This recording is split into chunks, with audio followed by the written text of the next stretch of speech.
तहसील से जुड़े हुए हैं और आधे बीच के गाँव संबल तहसील से जुड़े हुए हैं। ऐसा बंटवारा इस विधानसभा का करा है। जो यहाँ की माननीय विधायिका जी है उन्हें शर्म नहीं आती कि कम से कम अगर नगर पालिका नगर पंचायत असमोली को घोषित न कर सकी या मुरुद्दीन सराय को न घोषित कर सकती। बहुत बहुत बड़े गाँव है, यहाँ पे 10,000 वोटों का पोलिंग है, तो कम से कम तहसील ही यहाँ बनवा देती है असमोली के नाम से।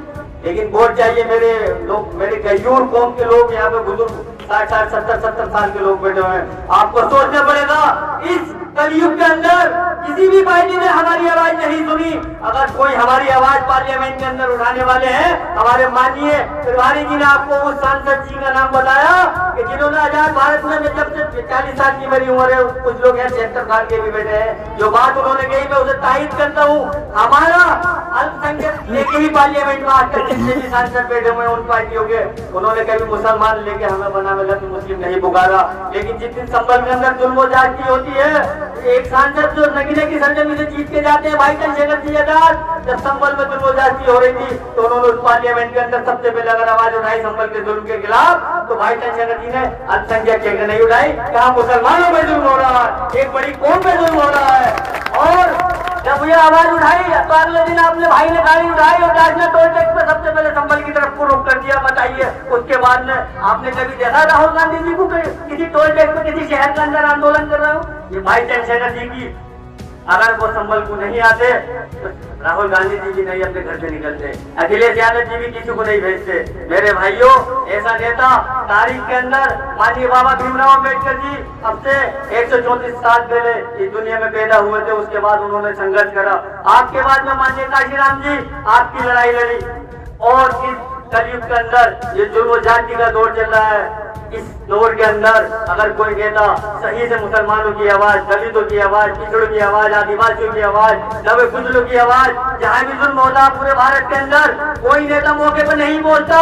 लेकिन हमारे नेता भाई चंद्रशेखर आजाद जी, माननीय सांसद जी खाली माइक से या पार्लियामेंट में नहीं, उस जगह पे मौके पे पहुंचे। बताइए किसी पार्टी का राष्ट्रीय अध्यक्ष किसी गली कोने में गाँव में पहुंच रहा हूँ। ये भाई शख्सियत ऐसी है हमारे राष्ट्रीय अध्यक्ष जी की कि वो खाली मीडिया के माध्यम से आवाज नहीं उठाते, पार्लियामेंट में तो उठाते ही आवाज, लेकिन मौके पे घटना स्थल पे पहुंचते हैं। बताइए तारीख के अंदर कोई नेता है ऐसे जिन्होंने मौके पे जाके कहीं किसी दलित पे जुल्म हो, मुसलमान को उसके घर पहुंचते हो? अलीगढ़ के अंदर 4 मुसलमानों को मारा गया गाय के नाम पर, तो सबसे पहले पहुंचने वाले का नाम भाई चंद्रशेखर आजाद जी है। अगर किसी दलित के ऊपर अत्याचार या बलात्कार किसी लड़की के साथ होता है तो सबसे पहले अगर कोई मौके पे पहुंचते हैं तो भाई चंद्रशेखर आजाद जी पहुंचते हैं। मेरे भाइयों, सब लोग आपके बीच आते हैं, बहुत सारी पार्टियों के नेता हैं और वो कहते हैं कि मुसलमान बिखरे हुए हैं, तो पकड़ लेना वो सबसे ज्यादा झूठ वही बोल रहे हैं। क्योंकि मुसलमान कभी बिखरा हुआ था ना है और ना होगा। क्योंकि 98% 2024 के अंदर, 2022 के अंदर, 2017 के अंदर सबने एक साथ मुनज्जम और इकट्ठा होकर समाजवादी पार्टी को वोट दिया। बताइए आप यहाँ जितने लोग बैठे दिया है नहीं दिया? लेकिन वो कहते हैं कि बिखरे हुए हैं। लेकिन बस मेरी यही दरख्वास्त है कि आप दिल से वोट करते हैं। मेरी आपसे इल्तिजा गुजारिश है कि आप अकल से वोट करें कि अल्लाह तबारक व तआला ने सबके ऊपर हमें अकल सलीम दी है। जब आप अकल से वोट करेंगे तो वोट सही जगह जाएगा। आप 23% वाला समाज 4% वाले समाज को वोट देते हैं तो कहाँ से सरकार परिवर्तन करेंगे ये बताइए? बचपन से आपके मुंह में सुना कि 1 और 1 11 होते हैं और आप तो 23% वाले हैं, तो 23% वालों को 23% समाज वाले नेताओं को वोट देना चाहिए या 4% वाले समाज के नेताओं को वोट देना चाहिए? ये बताइए हाथ उठा के। मैं ये बात इसलिए बता रहा हूँ कि कुछ लोगों को मालूम होगी कि उत्तर प्रदेश के अंदर अगर योगी जी की हुकूमत बनी हुई है तो यहाँ 42% उनके पास मौजूदा वक्त में वोट है। अगर आप 42% को नीचे करेंगे तो आपको 23% समाज वाले के साथ जोड़ना पड़ेगा। हिकमत के तहत जो मेरे आका हजरत मोहम्मद मुस्तफा सल्लल्लाहु अलैहि वसल्लम ने बताया कि जो भी फैसला लो वो हिकमत के तहत और सब्र के तहत लो। जज्बात में लोगे, जिस पार्टी के अंदर मैं 15 साल से जज्बात में हम नारे लगा रहे थे, क्या करा आज तक 15 साल में एक एमएलए भी नहीं जीत पाए। वो गठबंधन समझौता आपने कैसे क्या नाम है हिकमत के तहत समझौते करे, तो हमें भी कोई समझौता करना पड़ेगा। ऐसे नेता के साथ जाना पड़ेगा जो कल ये बच्चे पीछे बैठे हुए हैं जो ये सोच रहे हैं कि तमाशा हो रहा है, कल ये आपसे जब बड़े होंगे तो आपसे ये सवाल न करें कि आप हमारे बुजुर्गों ने क्या फैसला लिया था कि एक सरकार नहीं बदली गई आपसे। बस आप आजाद समाज पार्टी की को वोट दे दीजिए, इंशाअल्लाह ताला सरकार बदलने से 2027 और तो कोई रोकने वाला नहीं है। क्योंकि 23 और 46% वोट होता।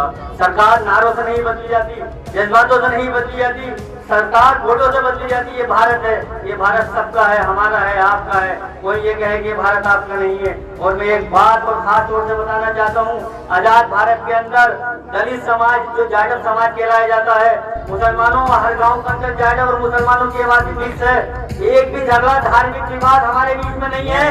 तो हमें ऐसे समाज का साथ देना चाहिए जो हमारे धर्म का विरोधी नहीं हो।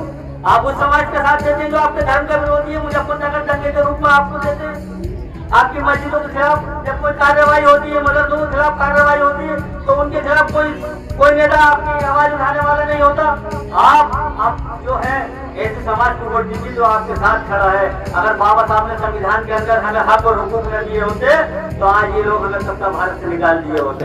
अगर वो संविधान बाबा साहब ने न बनाया होता तो ये वो अभी तो जुल्म का एक टेलर है जिन्हें कितना जुल्म कर रहे होते। तो मेरी यही दरख्वास्त, यही इल्तिजा, यही गुजारिश है कि आने वाले वक्त में जिला पंचायत में आप जब वोट दें तो अपने लिए नहीं, आपने तो अपनी जिंदगी जी ली, लेकिन ये जो बच्चे हैं इनके मुस्तकबिल के लिए, इनके भविष्य के लिए, इनके आगे फ्यूचर के लिए, ये इनके इक़्तिदार और इज्जत के लिए, इनके सम्मान के लिए आप वोट करें। अगर आप सही से आप वोट नहीं करेंगे तो फिर वही है, विधायक तो आपका जीत सकता है लेकिन सरकार नहीं बदली जा सकती। सरकार जब भी बदली जा सकती है जब तक दलित और मुसलमान एक नहीं होगा। क्योंकि दो समाज इतने बड़े हैं, जब हम दो समाज एक होंगे तो अल्हम्दुलिल्लाह 2-3% वाले जो समाज है वो भी मोहब्बत के साथ आपके साथ खड़े हो नजर आएंगे। लेकिन पहले हमें पहल करनी पड़ेगी, क्योंकि तारीख ये बताती है कि जहाँ भी पहल करी पहले हमने करी।